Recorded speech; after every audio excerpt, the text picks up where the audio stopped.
Challenge 8. Now, Calvinists always isolate verses like Jeremiah 17:9, which states that the heart is desperately wicked. But they never read the next verse, Jeremiah 17:10, which states that God tests the heart. Now, why would he test it if it was completely, totally, and utterly wicked? Now, if a person's heart is totally wicked at birth, as reformers claim, why did God need to harden Pharaoh's heart at all? Why didn't he just leave him in his totally and utterly depraved and unable state? And how is it possible that a person's heart can be hardened on so many occasions during his lifetime? In Pharaoh's case, his heart was hardened in Exodus 7 verses 13 through 14, Exodus 8:15, 8:19, 8:32, 9:7, 9:12, 9:34, 10:20, and 14:8. Something for them to think about, isn't it? Hi, I'm slow this back here to answer challenge number 8 for Ruggiero. Really trying to get through this, so I want to try to get this done in one video, so here goes. God testing the heart. Okay, he quotes Jeremiah 17:9 and says, well, why don't they quote verse 10, which immediately afterward says, I, the Lord, search the heart and test the mind, to give every man according to his ways, according to the fruit of his deeds. So, there's a couple of things involved here. Why would God do this if he is depraved? Well, first of all, I think we need to assert that, one, that God is not testing in the sense that he needs to gain knowledge. God is omniscient, so we're not saying here, at least I hope Mr. Ruggiero isn't saying either, that somehow God needs to learn what these men are doing. No, I think what we need to recognize is the anthropomorphic language that's going on here. God revealing what he does in a human kind of way.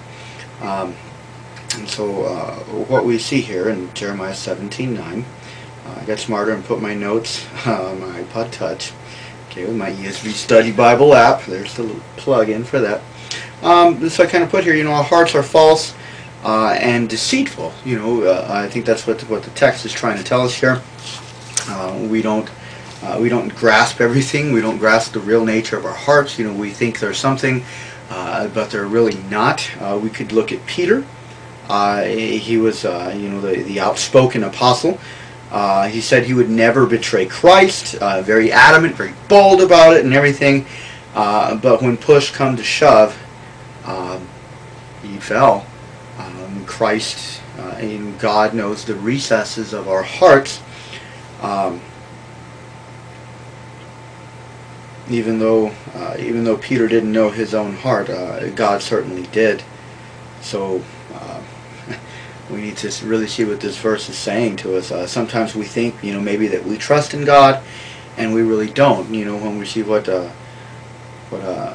Jesus really said about our hearts in Matthew 15:19, the heart is out of the heart comes all types of adultery, murder, envy, strife, and things like that. And so Jesus is telling us we have a heart problem that we really need to deal with. And so, here in verse 10 it goes on, I, the Lord, search the heart and test the mind, to give to every man according to his ways, according to the fruit of his deeds.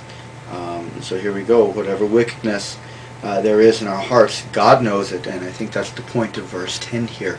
The point is not God gaining knowledge, but in the context is that while we don't know our hearts, because our hearts are deceitful, and and previously it talks about the person who trusts in man, and a contrast in verse 7 here we can see, blessed is the man who trusts the Lord, and so there's that contrast. But then it goes on, and really in God's condemnation of Judah here in Israel, he says, but the heart is deceitful above all things and desperately sick. Who can understand it?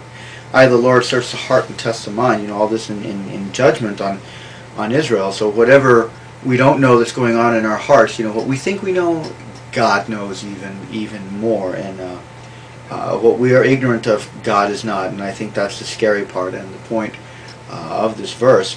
Again, note the anthropomorphic language. God is not gaining knowledge, but revealing to us in a human way that he knows our inmost being, even if we do not. Now, there are some misunderstandings that Mr. Ruggiero constantly demonstrates about Calvinism, about total depravity, so I want to lay some out here.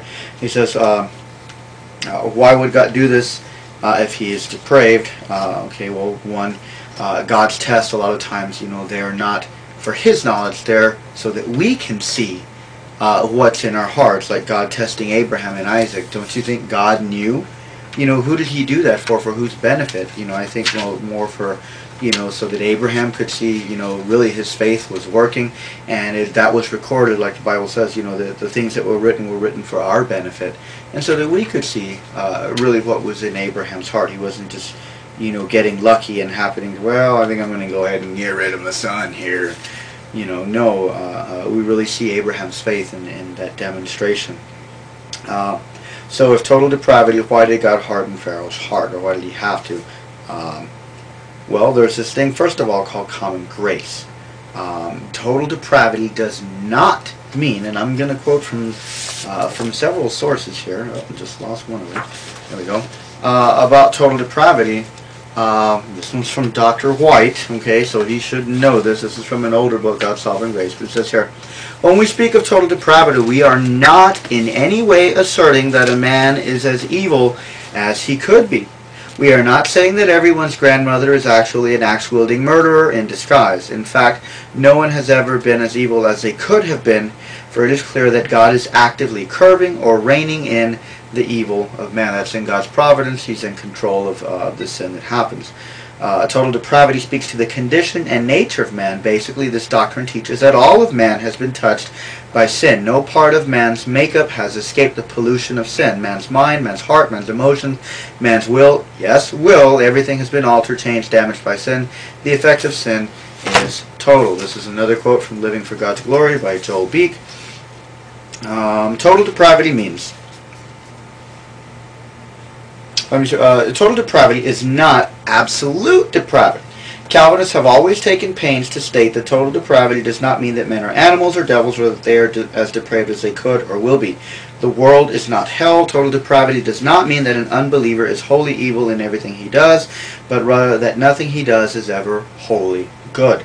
Man is not so far fallen that he has lost all awareness of God or conscience. By God's common goodness, he is still capable of showing domestic affection, doing civic good, and performing his duties as a citizen. He is capable of great heroism, of great physical courage, and of great acts of self-denial. Yet he is a corrupt sinner in every aspect of his nature, and as such, he is utterly incapable of performing any spiritual good in the eyes of God. Total depravity means that when God scrutinizes the human heart, affections, conscience, will, or any part of the body, he finds every part damaged and polluted by sin. Apart from saving grace, every part is alienated from God and actively pursuing sin.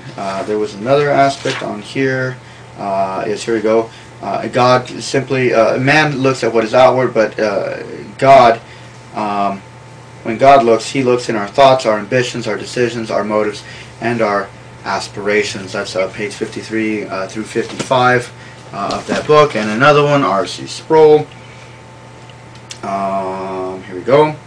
The term total depravity, as distinguished from utter depravity, refers to the effect of sin and the corruption on the whole person. To be totally depraved is to suffer from corruption that pervades the whole person. Sin affects every aspect of our being, the body, the soul, the mind, the will, and so forth. The total or the whole person is corrupted by sin. No vestigial island of righteousness escapes the influence of the fall. Sin reaches into every aspect of our lives, finding no shelter of isolated virtue. And so, again, just basic misrepresentations of total depravity by Mr. Ruggiero. So the question, how does a person's heart get hardened so many times? Again, when God lets people go, from common grace and gives them over, he doesn't give them over all at one time to everything. Boom. We see different effects of how God hands people over. You can look at that in Romans 1. I'm not going to read that, but you can see where God hands people over to different sins. Not just all at one time, but slowly and surely he gives them over to more and more hardness of their heart. He doesn't just go, oh, here, you messed up one time, boom, bye. No. So there is challenge number 8 answered very quickly. I'm trying to do this quick because I only have 10 minutes, but there it is. I hope that sufficiently answers the question, and I hope that corrects Mr. Ruggiero's understanding of Calvinism as well. Thanks.